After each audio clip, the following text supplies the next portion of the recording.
Chapter 5 A Truly Different Future Ecological Imaginations Plotting a Total Transformation of Human Existence. A huge amount of resources have been spent to make it impossible for us to imagine a world free of capitalism, free of hierarchy, free of the institutions that originated in colonialism. As such, the only kind of imaginary that is articulated and practiced in dominant society is that of the technocratic engineer drafting blueprints onto a passive territory. One of the most potent weapons against such interventionism is situated imagining, looking at the world around us, tracing the relations we have and could have, listening to their needs, and giving those needs free rein to develop and see what directions they pull us in.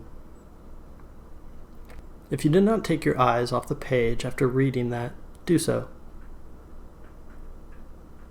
Give yourself a moment to understand what I'm really getting at. The world around us is not an abstract figure. It means the ground underneath your feet. It means the organisms that provide the air you breathe, and the machines that poison it. It means the food in your pantry or refrigerator, the machines that gave it its present form, the land this food comes from, and perhaps other land, much closer at hand, from which it could come but does not. And the why of it all. Have you looked at the world around you yet? Do so. Stop reading.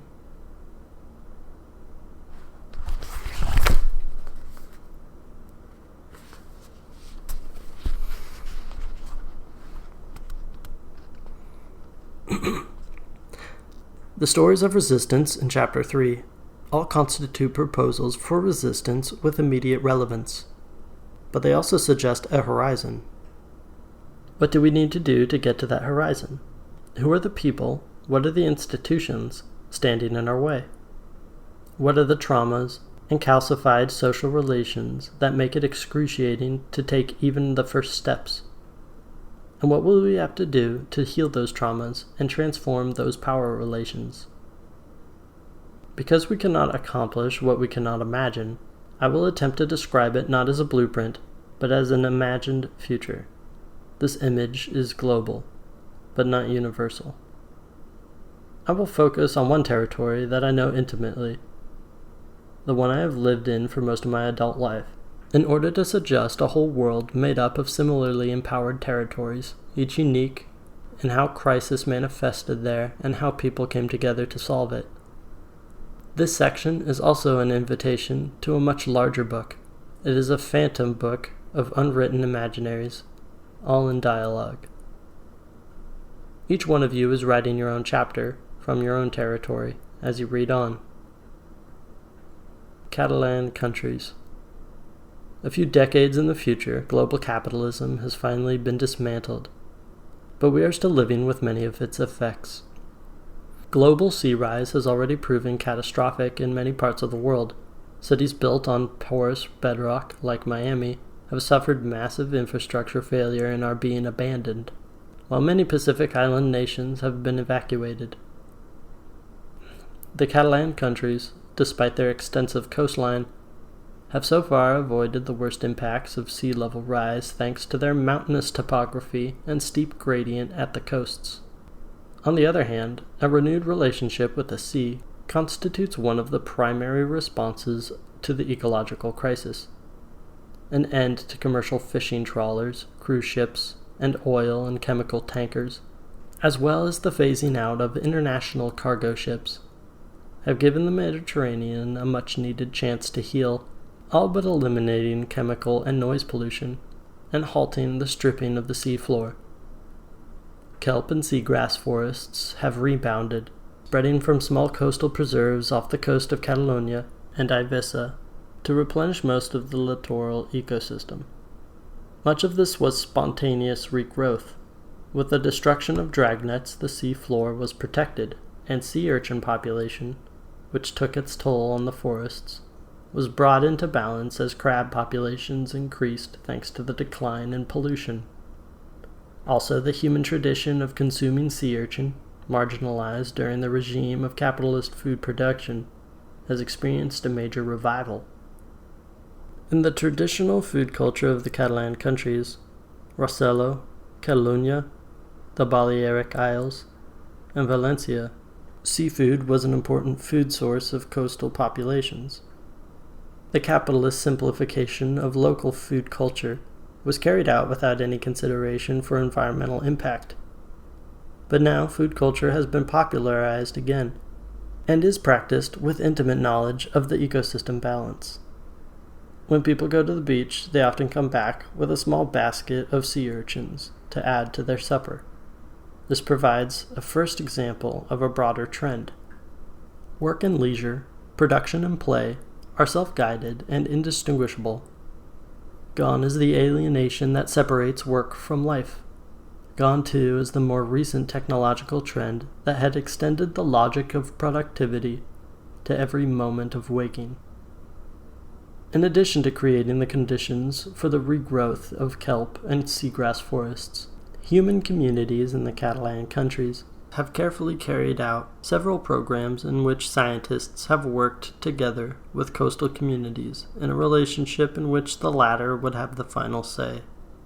One was the reintroduction of the Eurasian otter, next to humans, the major natural predator of sea urchins, at specific coastal sites where it was determined they would have a viable habitat. Another was a collaboration between marine biologists and diving enthusiasts to plant new kelp and seagrass forests in locations where they were most likely to take. And that could also serve as bridges or stepping stones between remaining forests to increase the possible corridors for species movement and migration during a time of increasing instability.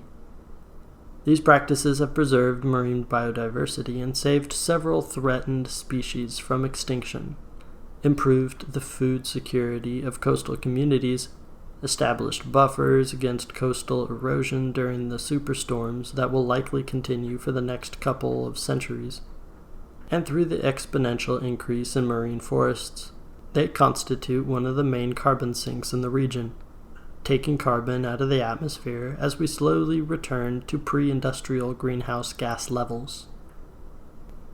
Another change in the human relationship to the sea involves seafaring.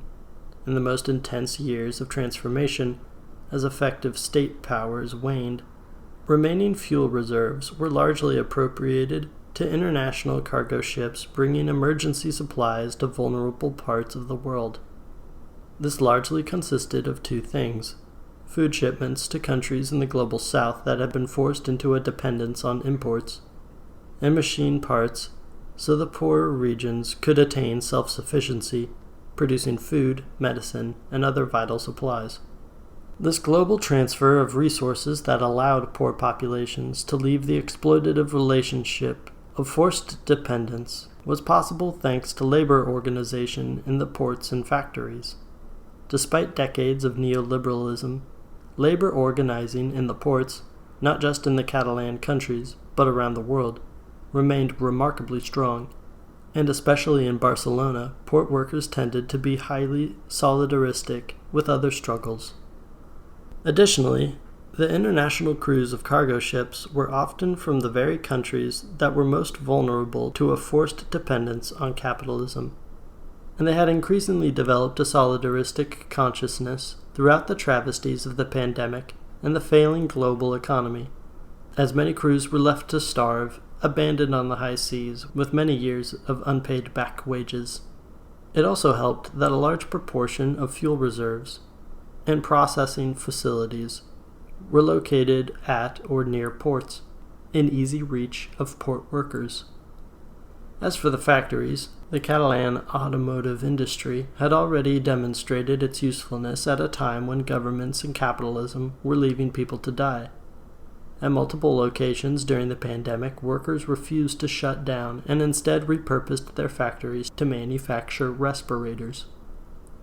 International direct relationships of solidarity, which proliferated among grassroots movements but were illegible to the experts and technocrats, allowed for lines of communication between Catalan factory workers and cooperatives, urban assemblies, and peasant groups in the global south, from Senegal to Peru, and put out requests for specific machine parts and implements, like oil presses, tractor parts, and medical centrifuges, and to arrange for their shipment. It should go without saying that another vital move in the global redistribution of the means of survival was the immediate, total, and contemptuous abolition of that most odious of capitalist artifacts, intellectual property. All medicines, all scientific research, all machine blueprints, all code, were immediately made universally accessible through illegal and forceful means where institutions attempted to maintain exclusive access. Pharmaceutical factories that would not produce freely for everyone were expropriated. University faculties that would not share their research were set on fire. Previously unemployed art students made satirical busts of the putatively great inventors and researchers who had exploited research assistants, taken credit for traditional knowledge, or enclosed useful technology to grow rich while people were dying.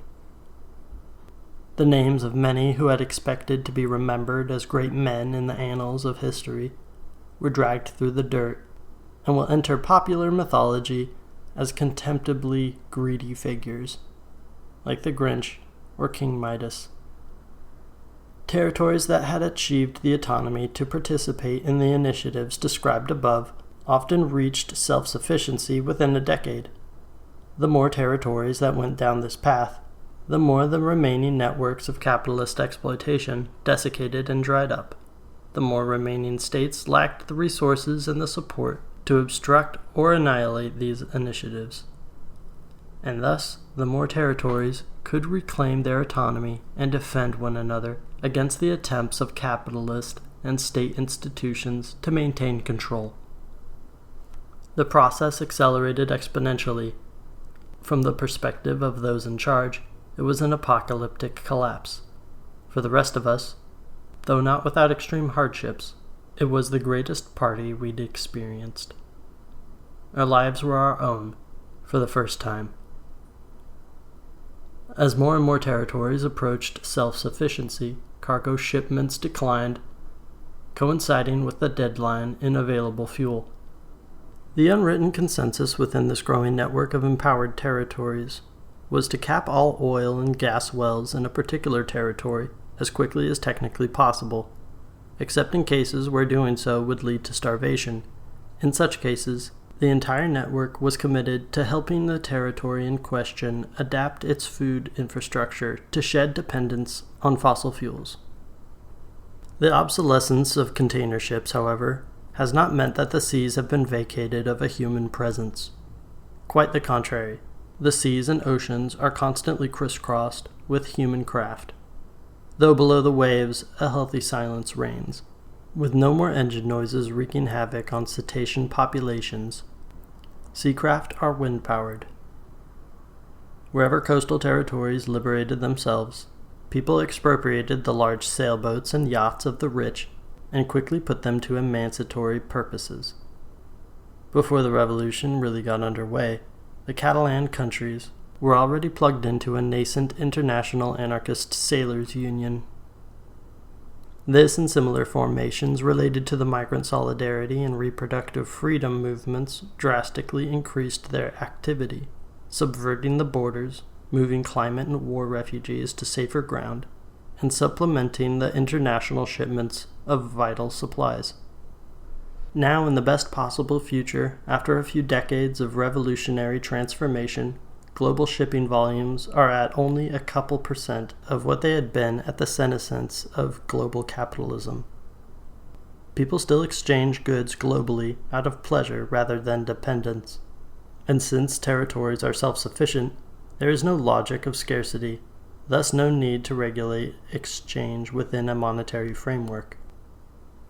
Anyone setting sail from a Catalan port, heading to Lapmi or southern Patagonia, is sure to fill up their hold with oranges or olive oil.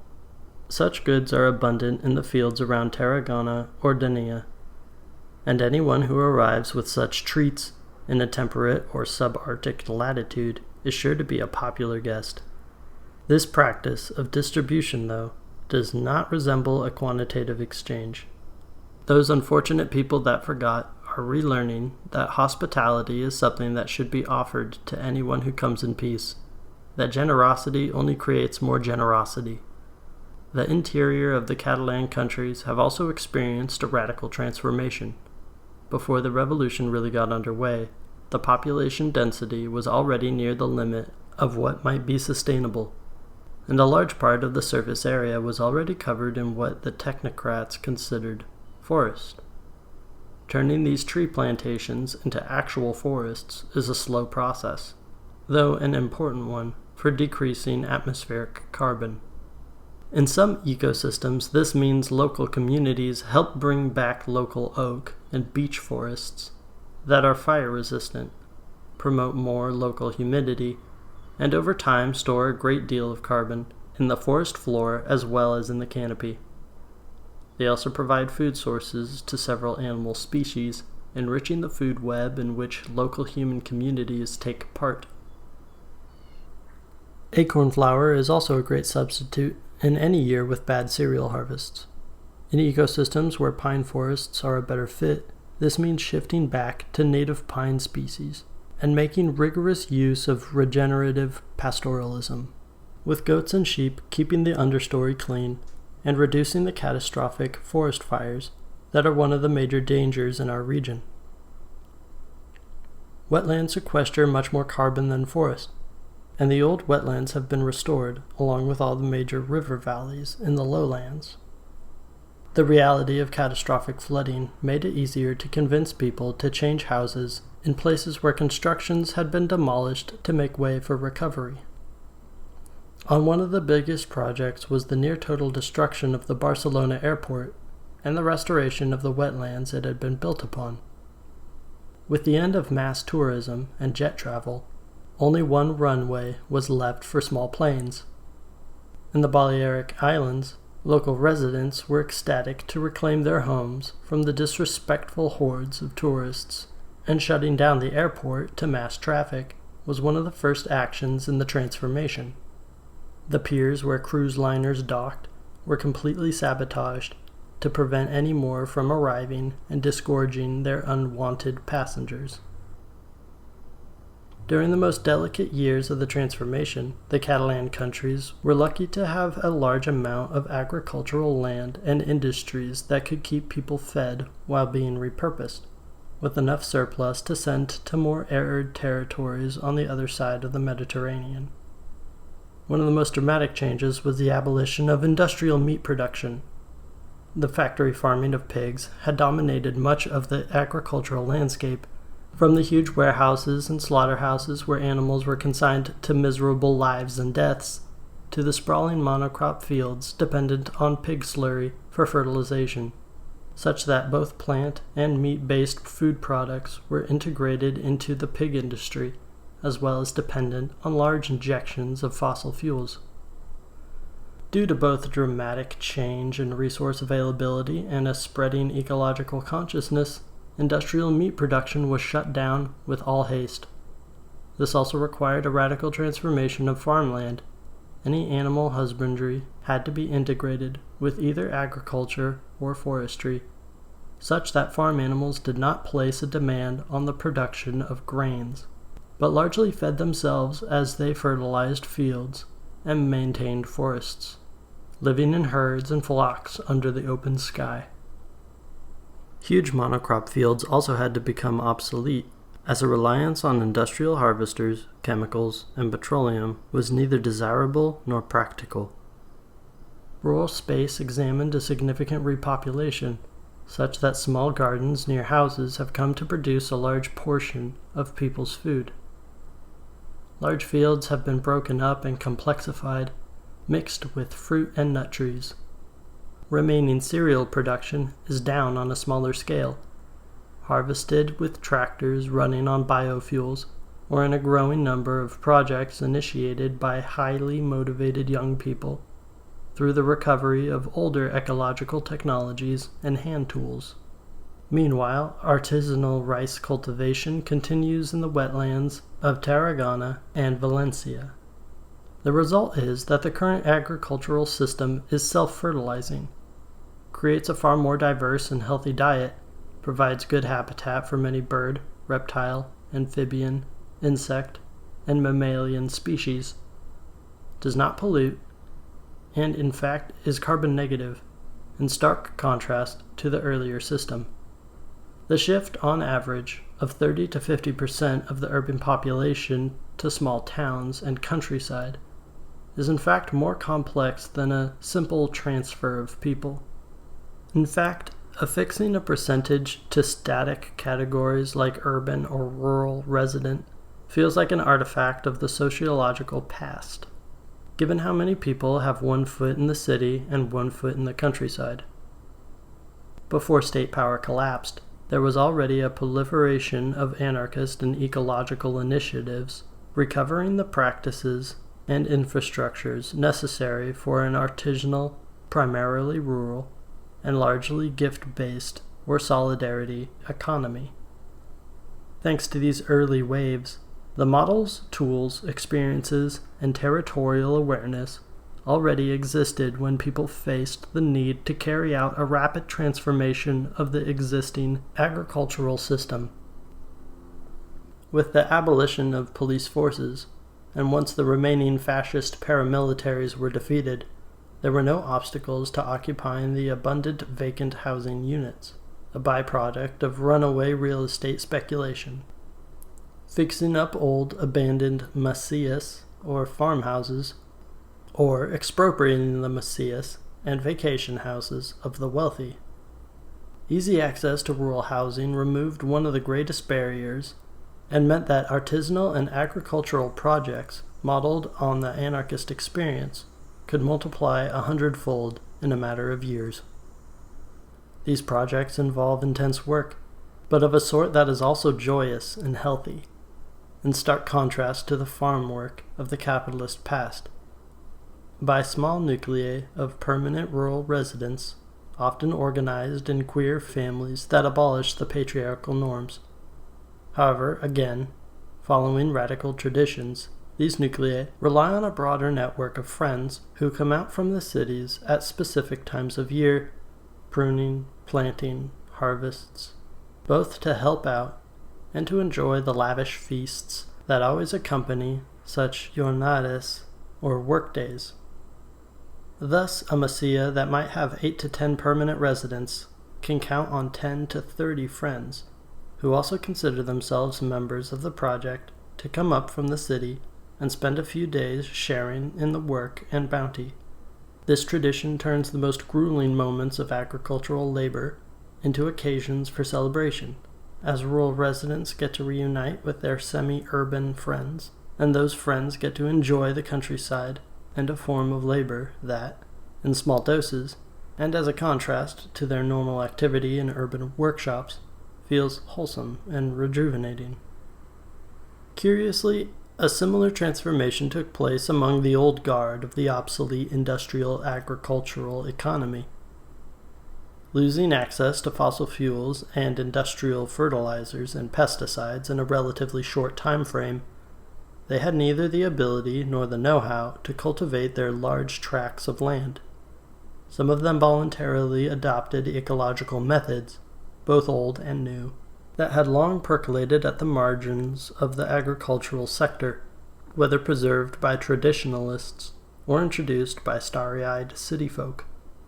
But all of them were impressed by the necessity to keep farming to avoid social collapse, and all of them had to seek help in order to cultivate their lands without the noxious aid of petroleum and synthetics. So, similar to the neo-rurals and anarchists, they called on their relations. In this case, it was cousins, nieces, nephews, children, and grandchildren who had gone to the city for university and never come back. These larger family networks provided the labor power necessary during key moments like harvests, and the returning youth also tended to erode the conservatism of the old guard of capitalist agriculture, from their patriarchal and xenophobic attitudes to their reticence to ecological practices. Such rhythms of residence means that there is far less need to transport food, as more people live in food-abundant regions, and most food is produced in a smaller radius. The opposition between city and countryside, a source or an accomplice of many oppressive and state-forming dynamics throughout history, has largely been subverted, as the greatest number of people belong to both spaces. One struggle that lasted for years and left deep marks in rural regions was the push for racial justice. In the cities, lower-class solidarity during the revolt and the abolition of mass media have done a great deal to heal the wounds of racism and marginalize active racists. As for the members of the former upper class, they are all racists, whether of the progressive or reactionary variety, but they do not matter anymore, as they have been fully expropriated and discredited, and no one wants to hear what they have to say. But in the countryside, industrial farmers inhabited a particular borderland between capitalists and workers. They owned means of production and personally enacted the brutal exploitation of migrant workers, mostly racialized people. Yet they also worked the fields, were effectively owned by the banks, and tended to live on small margins. In most regions, there was little social support for expropriating family farmers. There was a major push by racialized people, and those struggling alongside them, to break out of the marginal position the broader society had long consigned them to. That meant access to good housing, which could generally be solved by expropriating the homes of the ultra-wealthy, vacation homes, or vacant units from the real estate bubble. It also meant access to land and food. In some cases, pressure from semi-urban family members succeeded in getting farmers who had exploited migrant labor to give up part of their lands. In other cases, racialized people expropriated the lands of large agro-companies with the support of neo-rurals, who were also well established in a territory. Especially in the case of farmers who refused to address their exploitation of migrant workers under capitalism, there remain unhealed wounds that may last for another generation or two. Fortunately, the dominant culture in the cities, and in a large part of the countryside, is that racism is a value belonging to the old class of plutocrats who nearly got everyone killed. Fighting together in the streets against police violence, evictions, and precarity during the last years of the capitalist regime was key in developing feelings of anti-racist solidarity among the youth. That solidarity was key in the major migrations of the first decade of the transformation. Many immigrants who came to the Catalan countries in the last years of capitalism in search of jobs or fleeing wars chose to go home as communal solidarity economies flourished and wars ended. But many of those who came fleeing the consequences of desertification and ecological collapse, primarily from Africa, chose to stay, and climate refugees are still arriving. Though atmospheric carbon is now decreasing and techniques for mitigating desertification have spread through the vulnerable areas, temperatures still remain more than 2 degrees Celsius over pre-industrial, and it is predicted that the climate will remain unstable for another century or two before settling back into the equilibrium of the late Holocene. Given that the Catalan countries are also experiencing desertification, the social movements had to make a big push to nip any anti-immigration discourses in the bud.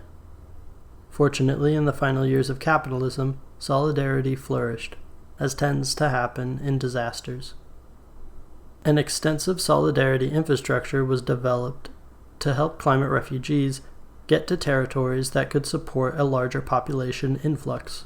This included technical aid in setting up agricultural communes in the Castilian interior, which had largely been vacated by capitalist agriculture, or more combative forms of support to accompany people who wanted to move to places like Germany and England, where rainfall was abundant, but a large part of the population doubled down on racist positions during the transformation.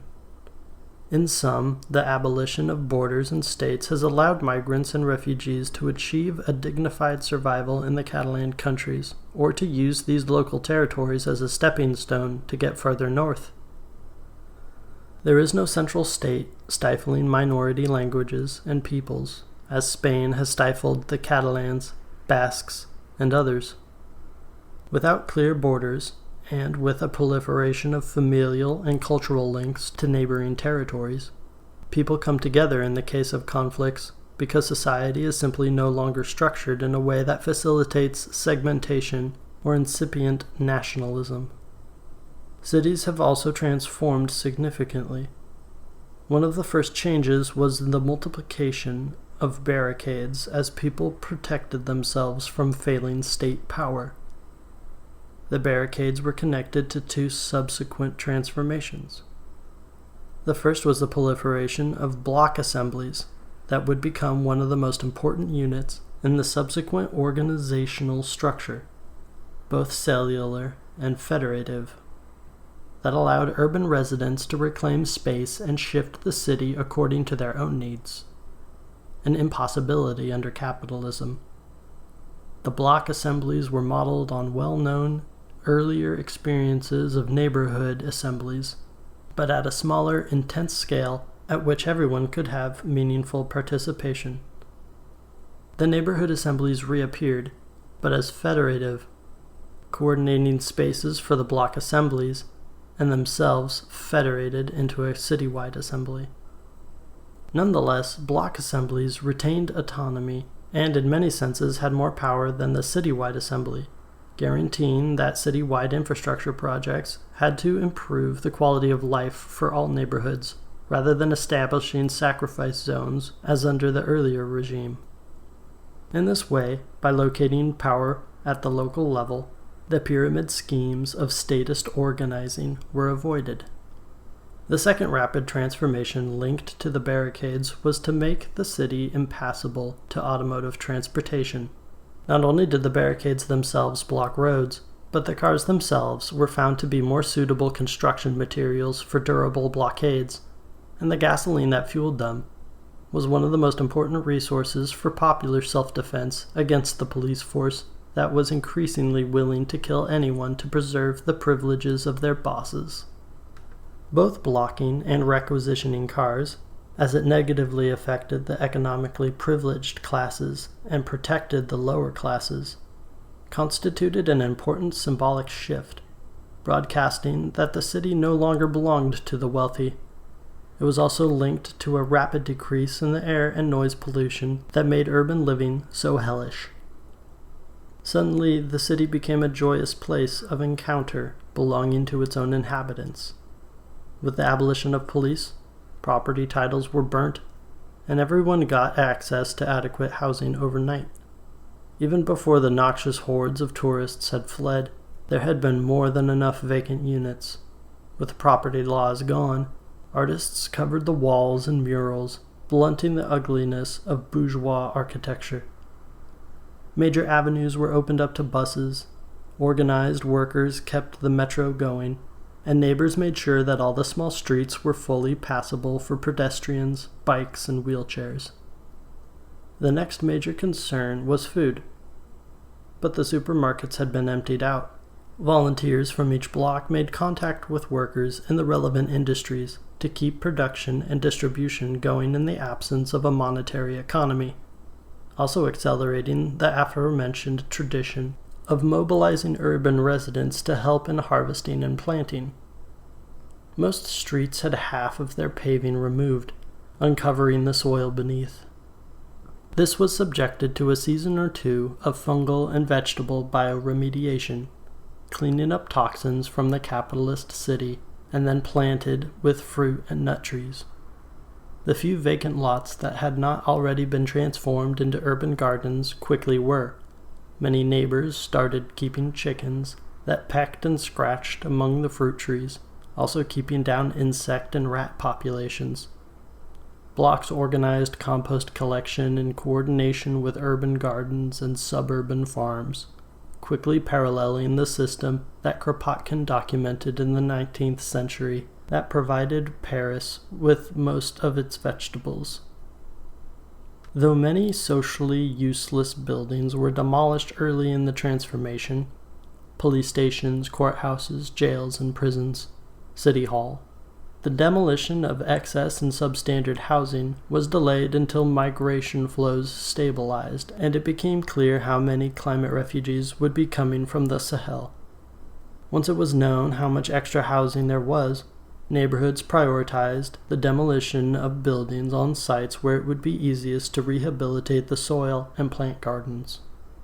Within 2 decades, the cities were much more spacious, clean, and beautiful, and more than half of their food came from urban gardens and suburban farms. The rest came from agricultural projects directly supported by semi-urban residents. Another curious development to affect the cities was the appearance of youth neighborhoods. Surprisingly, the median age of many urban neighborhoods is 20 to 30. This is a result of most people 30 and older moving to small towns and rural projects, and their children, sometime in their teenage years, moving to the cities for the educational, social, and cultural opportunities presented. To avoid conflicts with elderly neighbors or neighbors with small children, this youth migration tends to concentrate in a few neighborhoods that had previously been dominated by tourists or wealthy residents, or in abandoned neighborhoods of substandard housing. Some such neighborhoods have become known for non-stop partying, others have become studious university cities, and still others have been fixed up and turned into habitable artistic creations far more imaginative than anything produced by the professional artists of the capitalist regime. Universities are supported insofar as they are useful to the communities that produce the resources that keep them in operation. That means free education for any who seek it, and research that reflects the needs of the communities. Researchers who worked for big industries or developing war and policing technologies, from anthropologists to physicists, have been defrocked and ostracized from academic communities. A great deal of research focuses on climate adaptation and horizontal technologies. One major scientific intervention is the algae farms used to purify water in several major cities, and also used to produce a fast-growing, high-efficiency biofuel that, combined with carbon capture in the power plants, draws a significant amount of carbon out of the atmosphere. Another is the floating seaweed farms, far out in the Mediterranean, that help purify the water and also constitute a new food source. One variety of seaweed is added to the diets of sheep and cattle, drastically reducing the amount of methane they emit. Industry, likewise, has undergone a vast transformation corresponding to the needs of the communities that support them. Delinked from the global network of production in pursuit of accumulation, factories were either abandoned or taken over by their workers, and in the latter case they were quickly repurposed to meet social needs. The principal forms of production that continue at an industrial scale are for medicines and medical supplies, textiles, and machine parts, though all of these are produced at a much lower volume. As such, most factories are only running a couple of days a week, and the workers have also effectuated substantial changes to slow down the pace and increase worker comfort and safety. However, there is no need to ignore that factories are intrinsically designed to put the interests of machinery over the interests of their human attendants. This is no Stakhanovite socialism that prioritizes productivity and pretends that all attendant problems have been solved with a change in management. Factories continue to be nasty places. As such, those who still work in them are either those who feel an affinity for large machines, or volunteers who put up with the noise and the artificial environment for a few days every month in order to produce things they want their communities to have access to.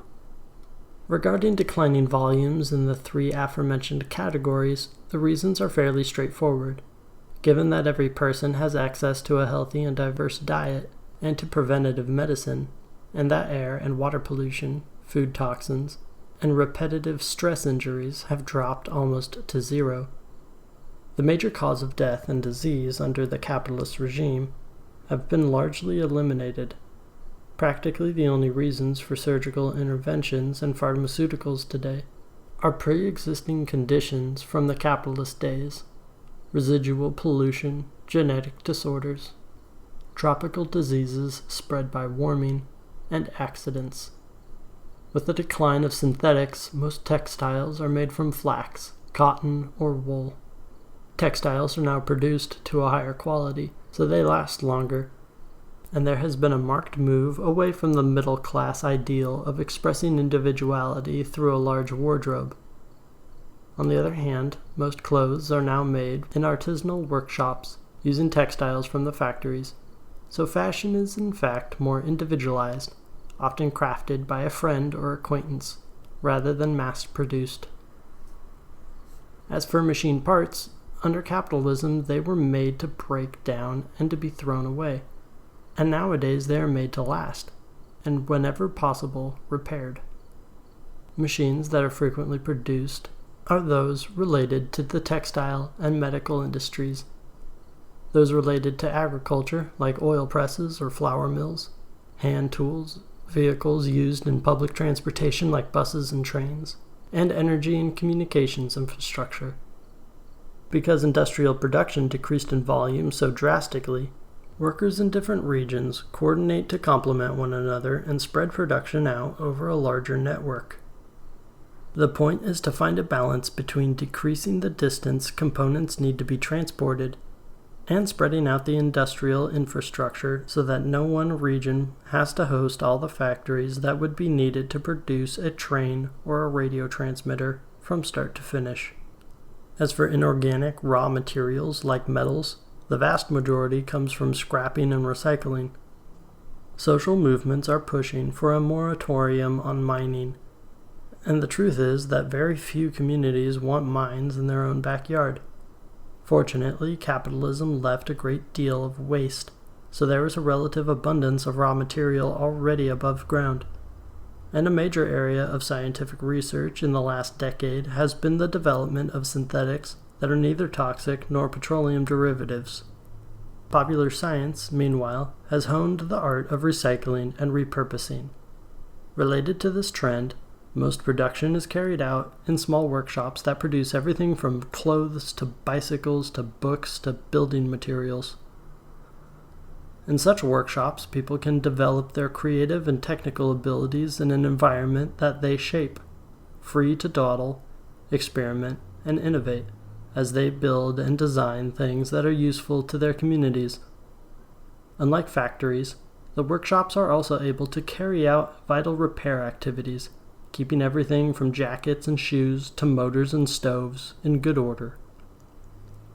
Communications have undergone a major change with rocket launches, and thus satellites falling by the wayside.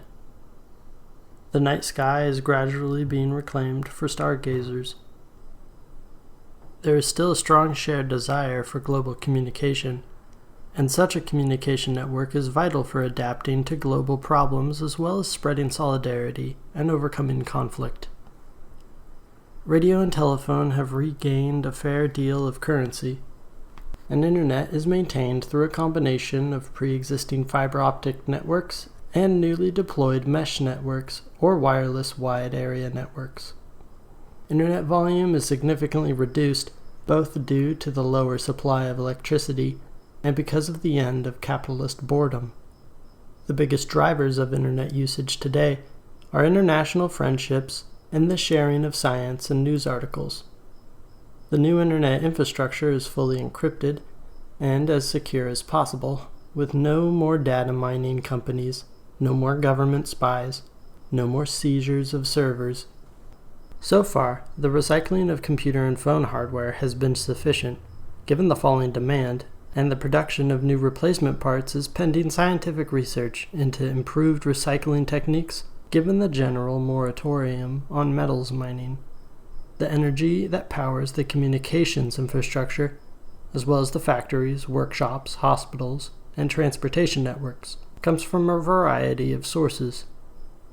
Around the end of the capitalist regime, the breakdown of electricity production in Catalonia, the most populous of the Catalan countries, was roughly 12% from hydroelectric, 6% from wind energy, 4% from other renewables, 50% from nuclear, and 28% from combined cycle or cogeneration power plants, mostly using natural gas or biomass as the fuel source. All of these sources underwent major changes. Engineers at Catalonia's 2 nuclear power plants were convinced to bring the reactors offline on a schedule that would leave the smallest quantity of highly radioactive waste, meaning that the plants were still producing electricity for several years. Some combined cycle and cogeneration plants transitioned to burn biofuels, while most were shut down in the first year. Solar cells that were already produced before the end of capitalism were quickly redistributed where they would be most needed. Industrial wind turbines were dismantled where they were deemed to be particularly harmful to migratory birds and where local farmers demanded it. Others were left operational. As electricity needs are stabilized at a new low, biologists, geologists, and local communities are beginning to survey all the hydroelectric dams to determine which ones are most detrimental to river and mountain ecosystems as a first step towards dismantling them. Biofuel power plants burn agricultural and residential residues. As electricity usage was brought down, no agricultural land had to be wasted growing fuel for power plants anymore. The plants are fitted with carbon capture systems. The resulting biochar is spread on the fields to improve soil quality or used for high-carbon concrete and other building materials. On balance, the electricity grid in the Catalan countries generates negative carbon emissions thanks to the end of natural gas and petroleum and the drastic reduction of overall energy usage. Without that reduction, negative emissions would have been impossible, and food shortages would have been caused by extreme demand for biofuels. Electricity usage was brought down to less than a quarter of the consumption levels at the end of capitalism within a few years. Electricity consumed by industry and the service sector fell immediately with the end of the capitalist economy. Bringing down the electricity needs of the domestic sector required a more thorough transformation as houses were modified to improve insulation and allow for more passive heating and cooling. Small-scale wind turbines and solar panels using tin-based perovskite cells and newer synthetic designs were installed on many rooftops, as well as solar skins on south-facing facades. Where space permits, these systems are plugged into kinetic and gravity batteries, as well as newer, even more ingenious ways of storing energy, thus eliminating the need for destructive chemical batteries and allowing residential blocks to unplug from the grid. This in turn allows the electrical grid to be more concentrated, reducing distribution loss. While train, metro, and bus networks run off the electricity grid, a small amount of biofuels are produced for farm tractors and trucks in rural regions where the public transportation infrastructure is non-existent. Secondary roads are maintained with gravel or high-carbon concrete, but the autopistas, interstates or motor highways, have been left to degrade. Early on, many highway bridges were sabotaged to slow down the military mobilizations aimed at crushing the movements. Given those associations, militarism, car traffic, and fast life, people have been reticent to bring them back. A final important question is that of home heating and cooking. While electricity and passive solar are more common in denser urban areas, ever-improved stove designs made from recycled metals have proven revolutionary in small towns and rural areas. The stoves allow for cooking and heating, they filter out particle pollution, and they are designed to burn agricultural residues like almond shells and tree prunings, gathered branches, and small logs. With tens of millions of olive, almond, apple, cherry, plum, orange, walnut, and other trees throughout the Catalan countries, such residues are abundant. So what does your territory look like in a happier future? And how does it connect with the one I just described? One thing I want to make clear is that my proposal is not for a specific vision or final state, but for a method of producing futures. If, for example, you favor responses to the ecological crisis that center more horizontal situated technologies, that which capitalism does not recognize as technology, or more engineered interventionist technologies, that's fine. The point is not to build consensus around a blueprint, an impossible position on a global scale. Rather, the point is to situate ourselves in a territory, to converse and build relationships with that territory and its other inhabitants, to defend ourselves against those who would annihilate or exploit us, and with all the others grow into something healthier. The vision I describe above is somewhere between my ideal, moderated as best case scenario departing from the current hell, and an acknowledgement of where other people are coming from and what they are likely to fight for. In other words, my ideal contains the ideals of other people that are contradictory to my own. As an anarchist, I want to live in a communalism inhabited by other people, not by drones towing the party line. Justice and reconciliation. Making sure mass murder doesn't pay. As we have seen throughout this book, the ecological crisis is not a future problem. It is with us right now. Every year, millions of people are being killed and dozens of species are going extinct due to the actions of powerful people and institutions. A fundamental part of any realistic response to the ecological crisis is to confront these injustices and take on questions of reparations and reconciliation. How do we deal with those responsible? How do we make up for the harm caused? How do we keep these oppressions from being perpetrated? Powerful institutions frequently talk of accountability, but it is clear that destroying the planet and its inhabitants is still a richly rewarded activity. To name just one recent example, the CEO of multinational Rio Tinto was forced to resign in a show of contrition after his company was caught destroying 46,000-year-old Aboriginal sacred sites belonging to the Putu Kunti Kurama and Pinikura peoples in Australia in the course of iron mining. Yet he was simultaneously lavished with an $18.6 million payout, double the previous year. Concepts like human rights, self-determination, legal process, and redress of grievances are codified into the current global system. Since the end of World War II, there have been numerous official attempts to correct episodes of extreme oppression and brutal atrocities. Nonetheless, the atrocities carried out by the most powerful actors are never punished, and even those injustices that are called to account tend to continue after cosmetic changes. In this era, when climate justice is a buzzword, that means we need to be every bit as cautious towards institutions that engage with processes of reconciliation as we are towards those that remain silent. A review of some historically significant processes of reconciliation, reparation, and punishment might at least help us identify useful and counterproductive elements for the road ahead. The archetypal process can be found in the Nuremberg trials of 1945 to 1949, a key moment in the development of international law in the post-war period. Some 200 defendants were charged with war crimes at Nuremberg, with the main trial against the leaders of the Nazi regime resulting in 19 convictions, with 12 death sentences, and 3 acquittals. For the most part, those convicted were political and military leaders responsible for the execution of civilians and prisoners of war.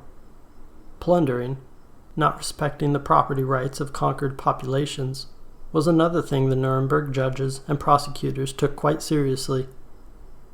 The systemic acts of genocide perpetrated by the Nazis entered the trials only tangentially, though genocide as a legal concept was developed in response, with much legal wrangling between the US and the USSR, of course, to keep their preferred forms of genocide out of the definition. A couple of defendants in the main trial bear examining. Karl Dönitz was the leader of the German Navy, and he was convicted of unrestricted naval warfare, meaning the slaughter of tens of thousands of civilians on the open seas, but he was not punished for that offense because the US military had done the same thing. Here we can identify an early limitation of this model of international courts preserving human rights. Like political power, judicial power flows from the barrel of a gun, and any effective court requires the backing of a government and with it a military. Today, the International Criminal Court, ICC, in The Hague, can only apply its legal standards to countries that have bowed to the military dominance of its backers, primarily NATO. This is why it can prosecute and imprison war criminals from Siberia and Uganda, but it is utterly useless for responding to human rights abuses in Jerusalem or Los Angeles. With an unequal application of punishment, that which is not punished is normalized.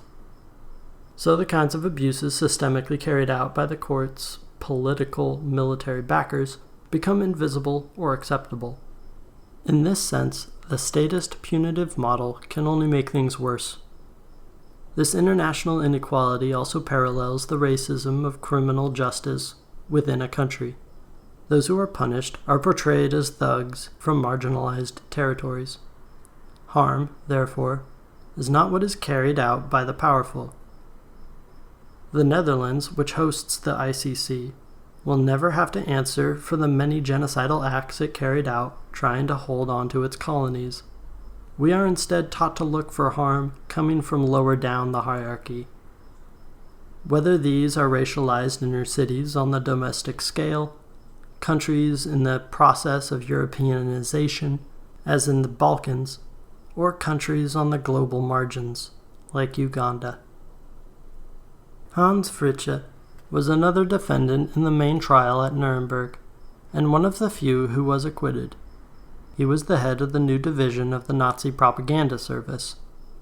The Nazi could not have achieved any of what it did without an effective news service, but one of the specific ways that liberal regimes achieve social control is through the alienation of ideas and actions.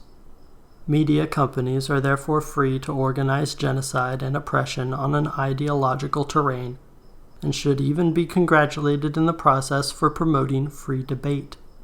An example of this principle in practice, the New York Times played a crucial role in preparing the U.S. invasion of Iraq, responsible for the widespread distribution of information that we knew at the time was false. The fact that not only did the editors suffer no consequences for their direct complicity in over 1 million deaths, but that most people still take the publication seriously, shows a further harm that can be caused by the principles enshrined at Nuremberg. Another implicit principle established at Nuremberg is that mass murder is acceptable if it is a result of the pursuit of profit and not the direct objective of whomever carries it out. By and large, the American and British architects of Nuremberg protected German bankers and industrialists from prosecution. There were only 3 trials to target German industrialists, those against the Flick Group, IG Farben, and Group. These were largely symbolic trials, and what was being prosecuted was primarily these companies' use of slave labor and their plundering of the property of conquered populations. In other words, not respecting the property laws that were standard in other industrialized nations. The fact of profiting off a genocidal regime was not put on trial. After all, many North American, British, and French companies also profited under Nazi rule. In the first 2 cases, about half the defendants were acquitted, and those who were convicted got short sentences, with the longest at 8 years. In the Krupp trial, against the company largely responsible for arming the German military, the longest sentence was 12 years, but after 2.5 years they were all released, and control of the company was even returned to Alfred Krupp. The attitude of the New World leaders towards the atrocities of World War II went beyond tolerance. The U.S. recruited and relocated over 1,600 Nazi scientists and technicians who would be militarily useful in the Cold War. For their part, the Soviet Union relocated 2,200 specialists, also looking for an advantage. Many of these had participated in unspeakable acts, and all of them had supported the Nazi drive for conquest. What were the favorable consequences of Nuremberg? The fact of severely punishing at least some of those responsible, the fact that death camp guards had to go on the run and were sometimes imprisoned when caught, even though they were simply following orders, helped bring about a change in society. Though our understanding of human rights is contradictory and full of double standards, there is at least an attempt to place human rights before the duty of obedience to authority. The effectiveness of this change can be seen in its omissions. Those forms of complicity with atrocities that were forgiven at Nuremberg are some of the most frequent ways that atrocities are carried out today.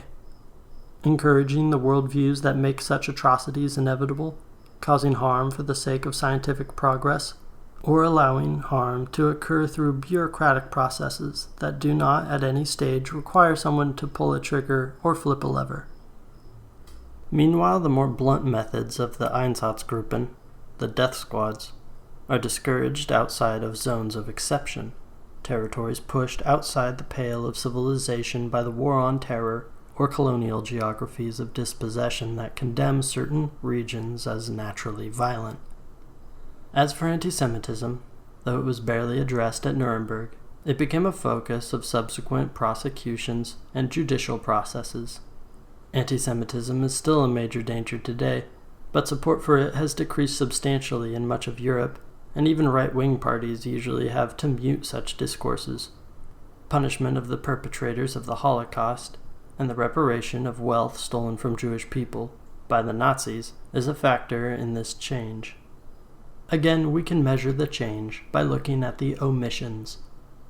In the mainstream, the very low figure of 6 million victims is frequently given for the Holocaust, omitting, among many others, Roma and Sinti victims. Across the board, these populations have been given scant attention. The result? Throughout Europe, politicians can openly advocate for institutional or vigilante violence against these communities with no consequences. Mainstream media systematically talk about them in racist ways, and in the 1990s and 2000s, Germany and France deported thousands of Roma to Romania and Bulgaria, and in Germany as well as Romania, they have been subjected to lethal lynchings. Incidentally, mass deportation is one of the offending criteria listed in legal definitions of genocide, and was certainly an important precursor action during the Holocaust. On balance, a punitive legal response to genocide has had mixed results. Social values have shifted, and there is widespread support for the sentiment of never again. But the kinds of atrocities carried out by the authorities who doled out the punishment have become normalized. Currently, no one is talking about punishing those who are responsible for the ecological crisis and all the death that has gone with it. At most, there are proposals for fining fossil fuel companies. But this is not a punishment. This is simply not letting them profit quite as much from all the misery they cause. So let us entertain the idea of actually holding them responsible. The execution of Nazi leaders is one of the least controversial acts of justice in history, even among those who opposed the death penalty. Yet suggesting that oil company executives should be executed for knowingly causing tens of millions of deaths, profiting from it, and obstructing social and legal responses will strike many people as horrific and disproportionate. By definition, punitive justice is winner's justice. People whose survival is currently guaranteed by racial capitalism will go along like good citizens with this chain of atrocities that, in terms of scale, is at least one order of magnitude more lethal than World War II. Many of them will agree with the newspapers and the politicians who warn of the twin dangers of fascist and anti-fascist extremists. And then later, after watching the latest historical documentary, will ask themselves how so many good Germans could have let the Holocaust happen.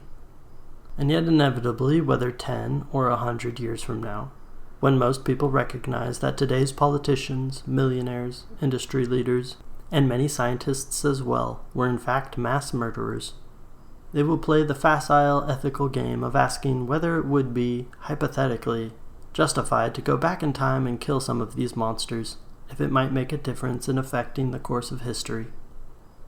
This is another aspect of punitive justice. It takes the pursuit of justice out of our hands and turns us into spectators. And when we cannot right the wrongs we see all around us, the typical response is to stop seeing them. I would argue that these politicians and millionaires have no inviolable worth after everything they have done, and that directing our rage against them is in fact a healthy and just response. However, following an anarchist ethics, I would warn against looking to Nuremberg, not for their sake, but for ours. And this is because any group of people who organize the systemic punishment of their enemies inevitably become monsters, no matter how monstrous those they are punishing are. Now let us look at justice processes that partially or completely removed the option of punishment from the very beginning. The most famous of these is the Truth and Reconciliation Commission, TRC, of South Africa, in which offenders from any side were promised amnesty if they came forward and confessed to the atrocities they had carried out.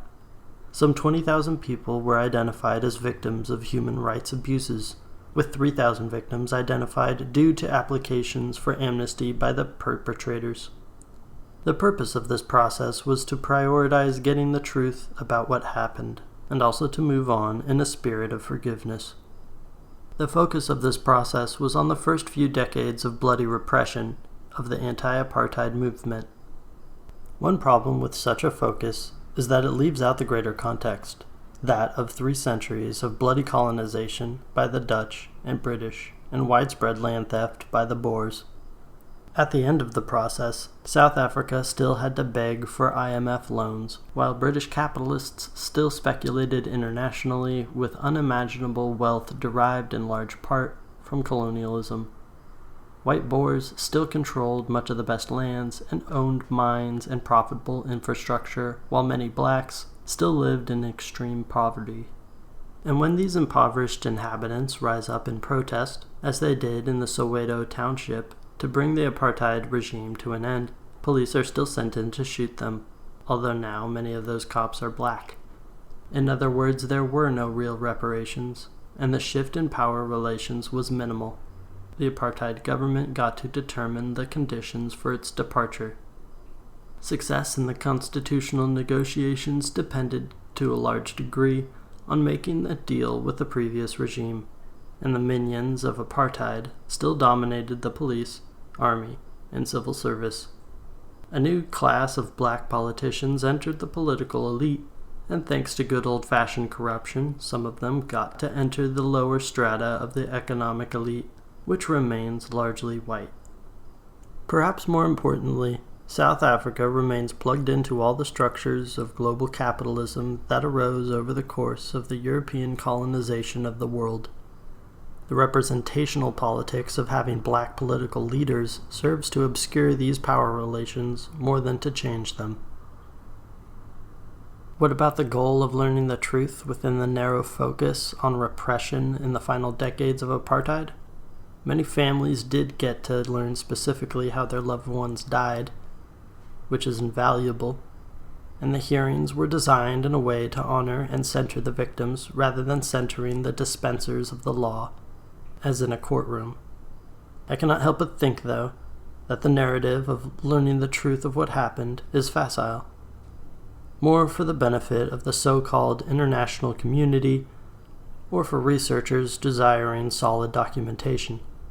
Can anyone doubt that in Soweto, in Sharpeville, people knew exactly the truth of the situation, even if they did not know the specific date, the specific police station, where their neighbors were killed, or exactly who gave the order to open fire on their protest?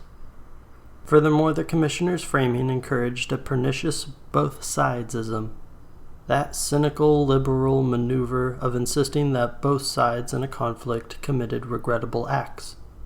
While interpersonal conflicts often do display a dynamic whereby each person's errors aggravate and impel a further round of errors, and therefore the both sides portrayal appeals to the common sense, it rarely scales up. In a clear case of oppressor and oppressed, framing the extreme acts the oppressed carry out to win their freedom as comparable to the extreme acts oppressors do to foreclose that freedom is nothing but support for oppression. The British and the Dutch did not stumble over into South Africa innocently, and they did not begin plundering the locals because the South Africans had caused them any offense. The TRC did try to break with the victor's justice of Nuremberg. They can be lauded for recognizing that the ends do not justify the means, as ends and means are inseparable. And yet, while movements for liberation do need to be wary of adopting oppressive tactics themselves, that this should bring in a dialogue with their oppressors only erases the reality of the situation they fought against. Furthermore, the principle of proportionality established by the TRC considered it more justifiable for apartheid agents to assassinate blacks involved in armed resistance than those who remained peaceful. On balance, the South African model is interesting because it helps us imagine a format for justice based on sharing stories and creating paths for healing. But more than that, I believe it serves as a cautionary tale for how oppressive institutions can easily recuperate subversive ideas and hollow them out. Ultimately, there can be no healing if the power relations at the root of the oppression are not fixed. And time and again, we have seen that representational politics are not capable of changing oppressive power relations, but on the contrary, work in their service. For me, the final word is that most black survivors of apartheid were not content with the TRC, and many shared the sentiment, no reconciliation without reparation. In Guatemala, the Historical Clarification Commission, CEH, of 1995 to 1997, studied the genocide against Mayan peoples that occurred during the 36-year Civil War and resulted in over 200,000 deaths, with many more tortured, raped, and injured. Appointed by the United Nations, the Commission did not have the authority to carry out prosecutions, and its findings were barred from having judicial repercussions. Rather, its mandate was to make recommendations and to investigate and document the genocide. Purportedly, the goal was to establish the truth of what happened in order to allow for healing. But this seems like a whitewash, as the Commission was prohibited from naming names or attributing responsibility. Restitution for victims of the genocide was paid from a minuscule fund set aside by the Guatemalan government and was characterized by recipients as symbolic or miserable. A small number of military leaders and commandos were eventually prosecuted, though few sentences are actually being applied. It is perhaps significant that the principal architect for the framework of international law, represented by the United Nations, and thus the CEH, the United States, benefited from and helped to organize the Civil War and attended genocide. The CIA, U.S. Army, and corporations like the United Fruit Company worked with the European-descended Guatemalan elite to launch a coup and carry out a genocidal war against those who resisted, in order to maintain control and continue reaping windfall profits from the extractive economy. The CEH did nothing to change the dispossession of Mayan peoples in Guatemala, nor to end the predatory relationship the U.S. government and corporations maintain with Latin America.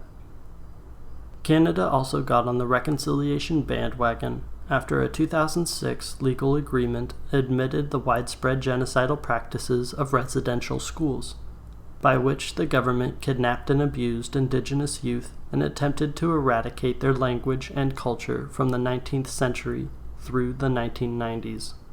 Simultaneous to waving a flag of peace and healing, the Trudeau government continued aggressively pushing extractivist projects on First Nations land.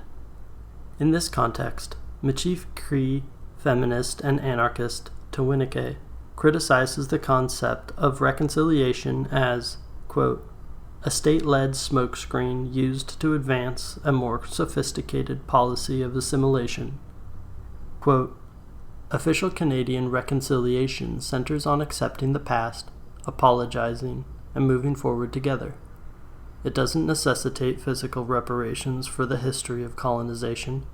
In fact, it discourages that sort of rhetoric as divisive, counterproductive, difficult. There exists a fundamental problem here.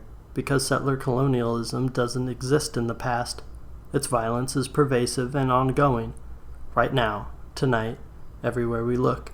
Reconciliation is the erasure of this current settler colonial violence. Reconciliation, as a term, is about resolving a conflict, returning to a state of friendly relations. It can also mean the bringing together of two positions so as to make them compatible. Decolonization, on the other hand, is about repealing the authority of the colonial state and redistributing land and resources. It also means embracing and legitimizing previously repressed indigenous worldviews. Decolonization isn't a light word. We have to think about what colonization is to understand it. The complete administrative and economic domination of a people and place. Repealing that is a big deal. Nevertheless, you will often see these two words thrown around almost interchangeably, especially in the university context where folks using them aren't actually actors in struggle. I would argue that this is inappropriate. Canada was created in order to govern, exploit, and expand the territories swindled, settled, and stolen from Indigenous peoples of this land. That wasn't a byproduct. That was its primary function. It still is. It always will be. It can't escape that. So how can the Canadian state reconcile with Indigenous peoples? They certainly can't go back to a state of friendly relations because there never existed such a time. Reconciliation can only mean eliminating the conflict by enmeshing Indigenous and settler communities, which is the second version of that definition that I shared. Making conflicting positions compatible. This means assimilating Indigenous peoples by having them give up their claim to sovereignty in exchange for the promise of economic equality within Canada. And it means Canadian people get to devour Indigenous ideas and symbols into their own settler stories, their own Canadiana. This is the only path possible under the Canadian state. Point 7 of Canada's 10 points of official reconciliation says that consultation is an aspiration, but that the control of the lands supposedly held by Indigenous peoples can be overridden in any situation beneficial to the state of Canada. Indigenous peoples, even under the banner of reconciliation, do not have the right to say no to the state of Canada. The right to say no is critical to the realization of sovereignty, of consent, of freedom. End quote. This devastating critique underscores what we have seen in the failings of institutional attempts to achieve justice. There can be no justice if the power relations that generated oppression and unleashed atrocities are not dismantled. With regard to settlers' societies, Tawinike suggests that we could speak of reconciliation between Indigenous and settlers when we abolish capitalism and the state. The new relationship to place and focus on interdependence will give settlers a chance to genuinely form new connections to this land and themselves. No justice will be forthcoming if we do not acknowledge that the ecological crisis is victimizing hundreds of millions of people right now, and that the non-human victims of this crisis are also worthy of being remembered, protected, and where possible, avenged. Apocalyptic utopias now. Present steps in the networking of local and global spaces. The alternative to ecocide is not a simplistic plan for carbon reduction on a schedule that will not be met, and even if it were, could not avert a catastrophe that is already upon us. The alternative is the networking of thousands of empowered territories, each one approaching the horizon of a complex imagined future that prioritizes the health and happiness of that territory and its inhabitants. To achieve that, we do not have to await the timetables of economists and engineers advising us how to incentivize powerful, murderous institutions to make the needed changes at their own pace. without rocking the boat too much. What we need to do instead is to find the seeds of those empowered territories all around us, nurture them, cultivate them, and link them into a rhizomatic web that will become stronger than any institution of the ecocidal system that is already falling to ruin.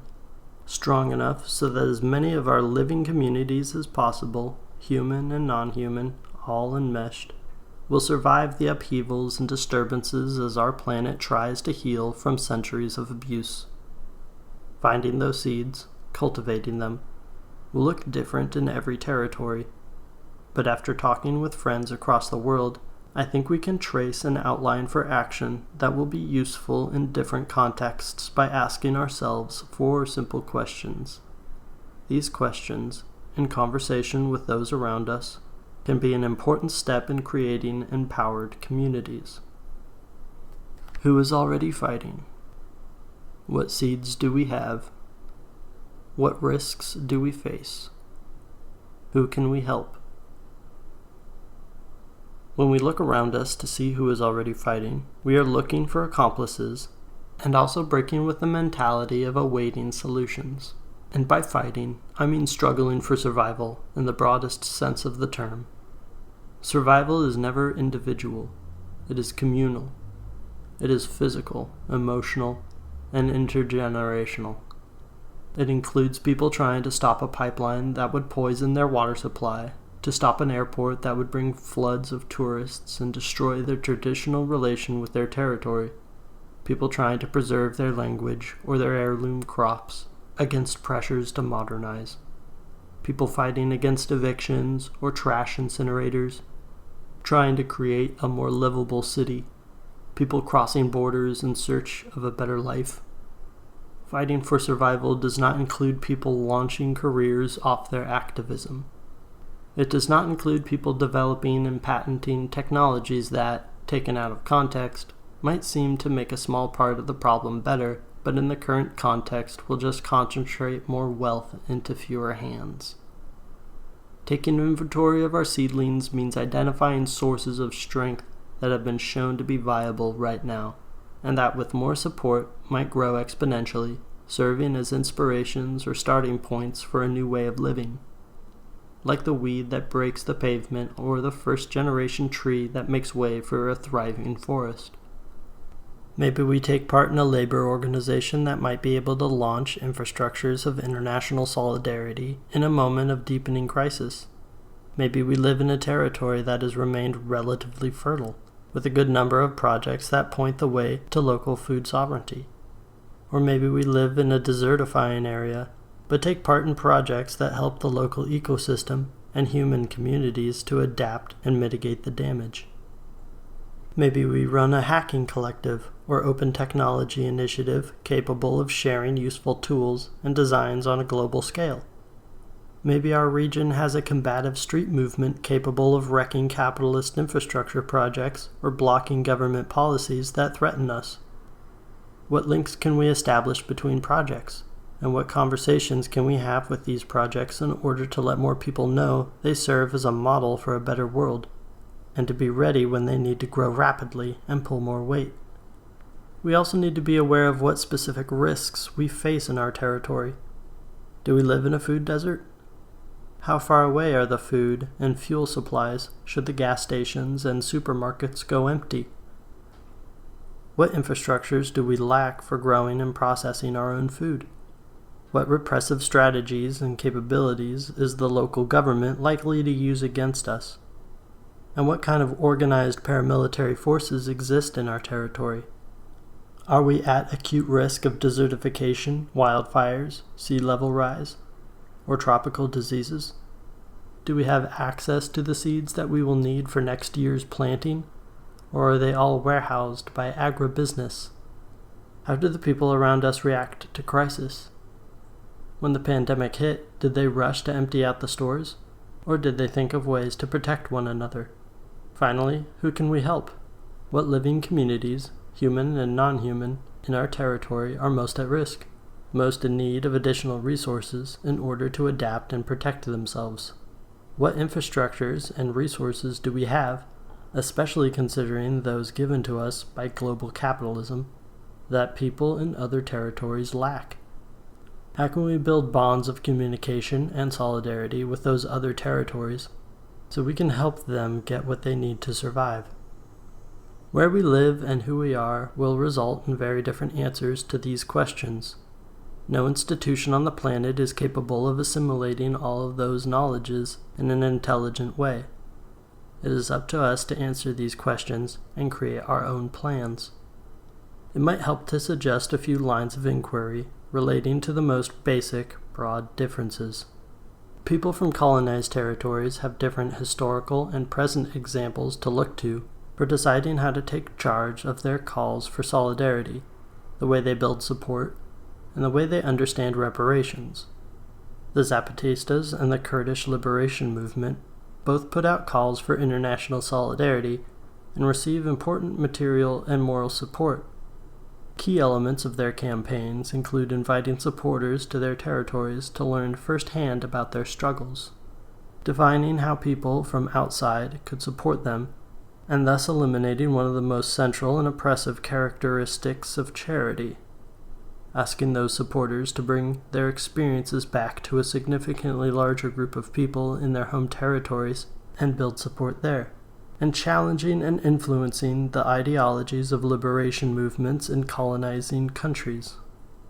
Especially in the case of the Zapatistas, there was also an important element of asking people in wealthier countries to raise money and help the local communities achieve the material basis for autonomy in contradiction to the forced dependence of global capitalism.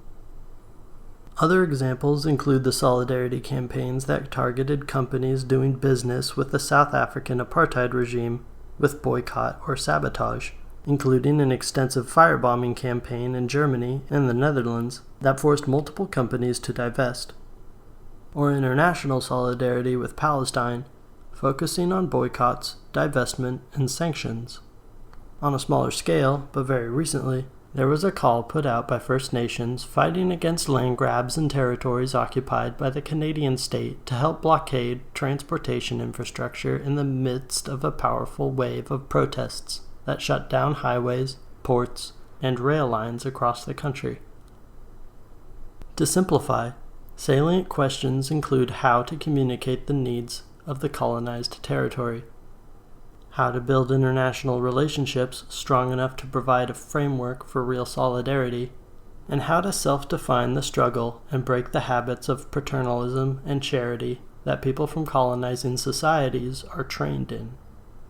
A series of articles by John Severino, all available on the anarchistlibrary.org, detail one model for creating international solidarity based on creating and collectivizing personal relationships between communities in struggle, in this case between anarchists and indigenous communities within the United States, Bolivia, and Chile. For our part, people from colonizing countries might want to consider recent critiques of allyship, such as Accomplices Not Allies by Indigenous Action Media, or Critique of Ally Politics. Breaking with paternalistic charity models is fundamental. If we are not learning from the people we are supporting, it isn't solidarity. But there are other pitfalls as well. Tawinike speaks to one of them. Quote, saying you support indigenous sovereignty doesn't mean backing every indigenous person on every project. There are plenty of indigenous misogynists and ladder-climbing politicians out there, and you don't do me any favors by helping them gain power. Fight for liberatory ideas, not for nations or bloodlines. We do this all the time. There are indigenous people out there who oppose pipelines and those who support them, but we align ourselves with the resistance, so we are making choices already. Own it. It's okay. It's good to fight for the land and for freedom. Understand what struggles are about and know who is participating in them. Get to know those people. Build relationships. Build meaningful relationships outside of the occupation as friends. You can't start from a place of white guilt. Don't get swept up in your own settler redemption story. End quote. As for the imperative of rooting ourselves in a territory, this can be extremely difficult if we have no such roots to start with. If we come from a culture that has been completely modernized, and especially if we are settlers in a settler state, unless they are well thought out in historical perspective, and with great sensitivity to all other living communities around us, attempts to reconnect with our roots will only end up reproducing alienation.